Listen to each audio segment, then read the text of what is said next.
mean, this stuff we can all replace and clean up. Lives you can't replace. It's now 5 o'clock, and at this hour, communities across southern Indiana are beginning to clean up after we had severe storms tear through the area overnight. We're now getting a look at the damage left behind. And there are a couple of showers farther to the south we're going to keep our eye on, but after that, we should be quieter for a couple of days. Thanks, Rob. Also today, jury selection is underway in the trial of a mom charged in the death of this little girl who happened to be her 5-year-old daughter. We're talking about the next steps in this case and how her death is now protecting other children. 13 News at 5 starts now.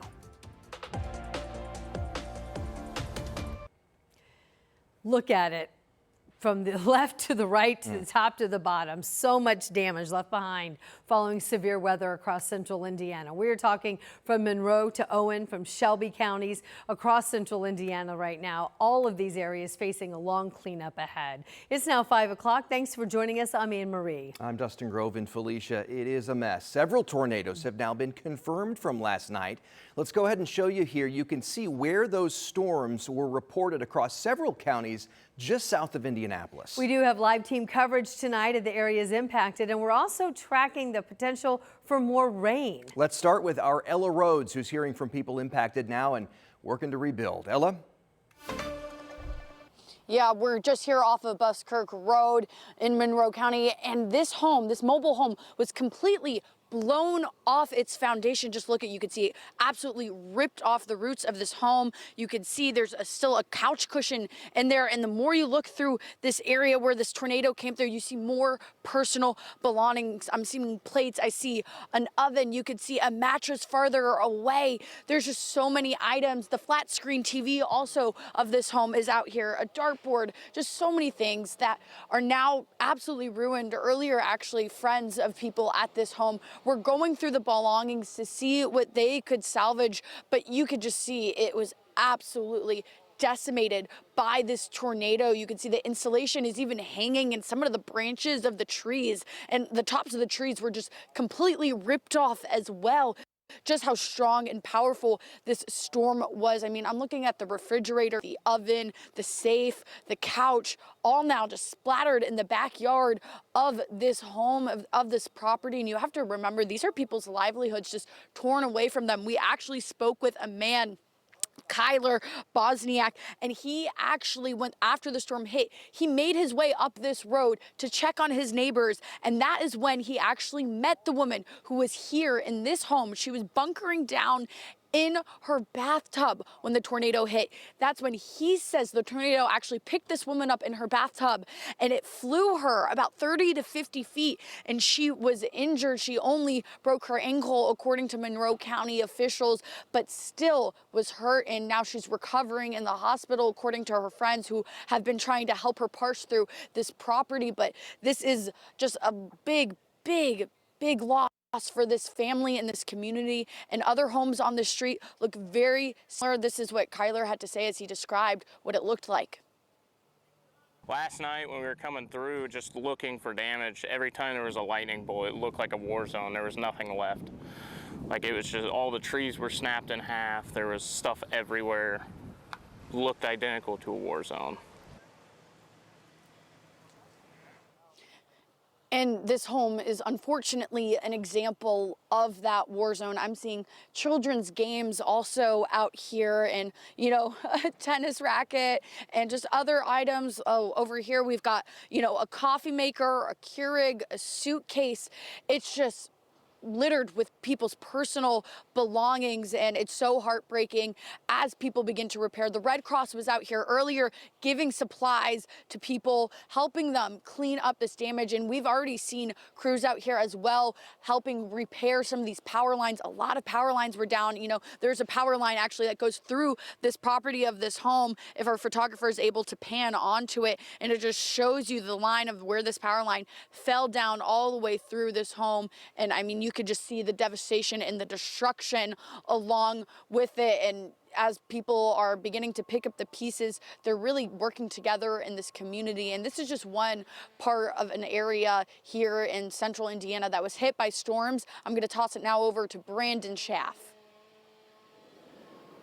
Thank you, Ella. We are here over at the Morgan Monroe State Forest, and we are certainly seeing a lot of that damage here as well. Down trees, some of them completely chopped in half right here at the entrance. You can see the sign. This is where you would certainly be seeing a lot of people driving through here and trying to get into the entrance, but you've got all these down trees directly in the path of this tornado. And over here, where people would be entering this state forest, a tree completely down on one side, a county truck here, and plenty of Indiana DNR vehicles and personnel going in to try to clear some of the damage that we're seeing here at the state park, which has now been closed. This forest was closed to the public for their safety. Now, crews have been working hard to clear the roads so that people could get in and out of the state forest, and Indiana DNR says that almost every way in and out of this forest was blocked by trees last night. So they've been using some heavy equipment and chainsaws to clear the way. Now, Monroe County Emergency Management says that they are working with NWS to assess the damage everywhere that this storm went through yesterday. And there's also an American Red Cross shelter that's open over at Steinsville Community Center for those who need a meal or a place to stay. Now, right here, there was a man who lived in an RV at the state forest, said that it shook the RV and tree limbs went through it. And 12 people were also staying at the training center for a teacher academy at the campgrounds here at the forest as the tornado passed right through here. DNR helped them follow a plan to shelter in place. And you can see exactly the path that this storm took when it went through the forest.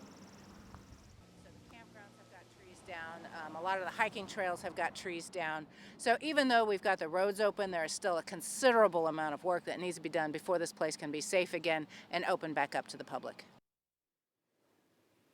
And DNR says that the state forest will be closed for several days, maybe weeks, as they continue to clear everything up here. There's a lot of work still to be done right here at the entrance and throughout the state forest, and certainly around this entire area of Indiana after this tornado came through.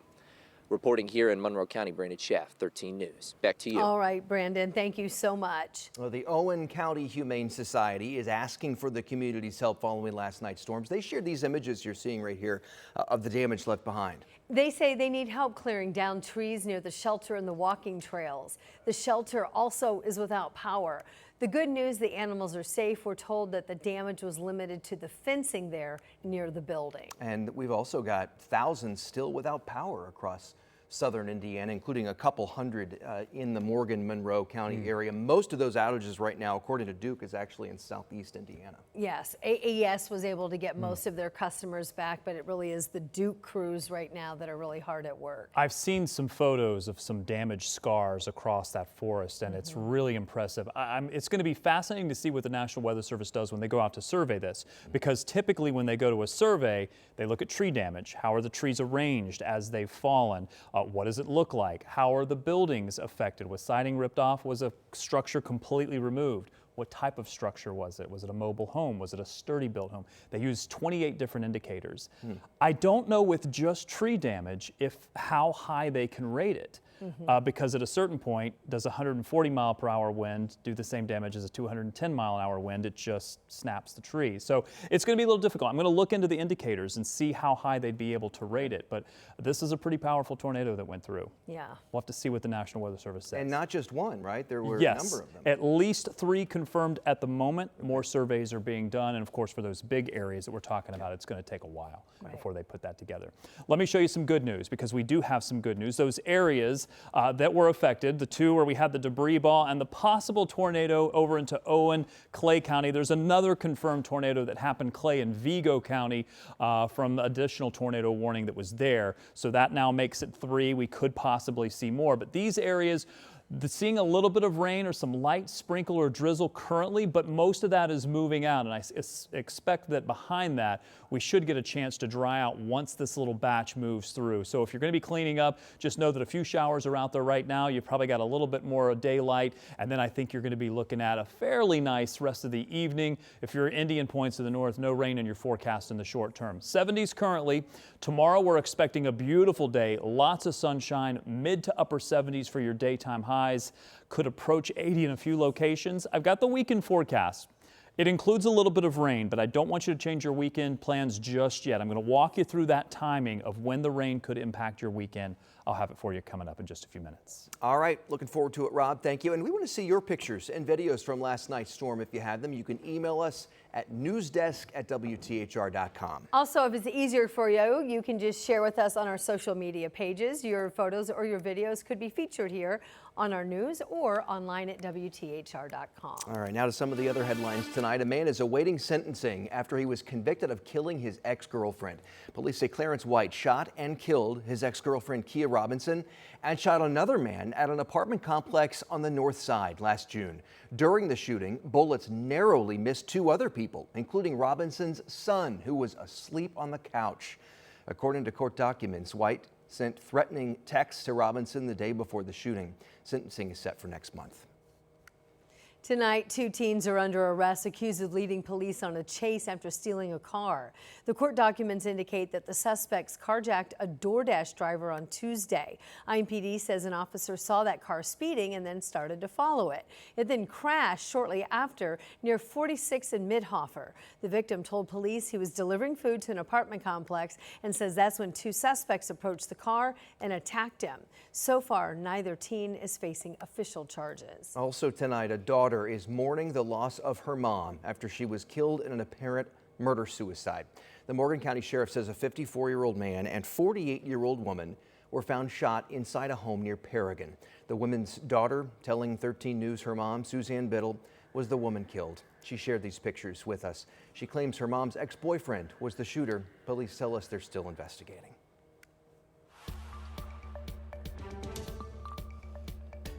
Today, jury selection is underway for an Indianapolis mother charged in the death of her 5-year-old daughter. This is a case that we have been following for years now, ever since the little girl's death in April of 24. Samantha Johnson tells us what's coming next in the legal process and how that little girl's life is now actually led to the protection of other children. Jury selection started Thursday morning, more than 2 years after the tragic death of Kinsley Welty. Investigators say she was extremely malnourished, neglected, and confined to a closet inside her mother's Indianapolis home. 30-year-old Toni McClure will soon face a jury charged with murder in the death of her 5-year-old little girl.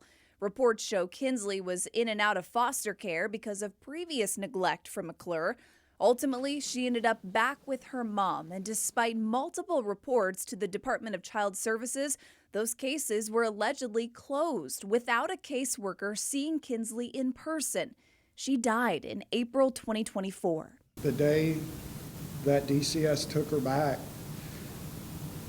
was the hardest day I'd ever experienced in my life, knowing where she was going. Kinsley's grandfather and father now suing DCS for neglect, and state lawmakers enacting Kinsley's law this year. It requires DCS workers to see a child in person before closing an investigation. Advocates say it seems obvious, but it's a huge step to a more accountable child protection system. What if this bill were in place when those assessments were done?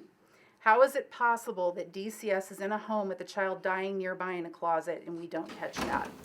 McClure's mother is also charged in Kinsley's death. She pleaded guilty to neglect of a dependent resulting in death.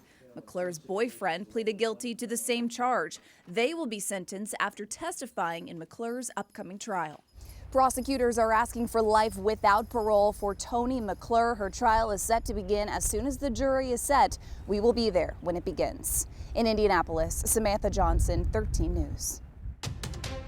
The future of the old Indiana State Women's Prison is now up in the air. Ahead at 5:30, we hear from neighbors from that area, and they share what they'd like to see happen to the plot.